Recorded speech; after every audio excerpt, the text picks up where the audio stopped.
ចឹងនេះខ្ញុំមកប្រាប់ពីរបៀបភ្ជាប់ទៅទូរស័ព្ទសម្រាប់នាឡិកា Galaxy A3 អញ្ចឹងទៅជាមួយនឹងការភ្ជាប់គឺយើងប្រើបានទាំង Android ទាំង iOS ចូលជាមួយនឹង app ឈ្មោះថា Sharkfit Lite អញ្ចឹងយើងចូលមក App Store ក៏បាន Play Store ក៏បានហើយយើង search រក app ថា Sharkfit Lite អូខេចុចលើវាមកបើអ្នកគ្នាអត់មានទេចុច download សម្រាប់ខ្ញុំមានហើយខ្ញុំចុចពេល open ចុចចូលទៅ profile មកហើយយើងចុចលើពាក្យថា register យើងចុចលើឈ្មោះថា sign in នៅខាងក្រោមនេះដោយសារយើងអត់មាន account នេះ log in ទេយើងចុចពាក្យថា sign in មកពេលដល់ sign in នេះគឺយើងអាចប្រើជាមួយនឹងឈ្មោះអ្នកណាបានតែដាក់ឈ្មោះមិនក៏បានដែរឥឡូវដាក់មីមីហ្មងអញ្ចឹង Gmail នេះគឺយើងដាក់មកឈ្មោះជាយើងដាក់ password នេះគឺជា password ថ្មីយើងmake sure វាផង hello វាបានអីចឹងអូខេហើយយើងចុចពាក្យថា sign in មកដល់ហើយនេះគឺវាឲ្យយើងធ្វើតាម3ពាក្យមកដូចជា B D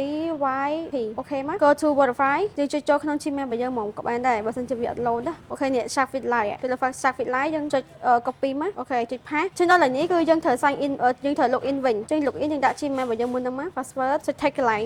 by continue thing មុនមកហើយ log in អញ្ចឹងយើងមាន account រួចរាល់ហើយអញ្ចឹងដល់ពេលយើងមាន account យើងចុចបែកទៅវិញសិនមកទៅ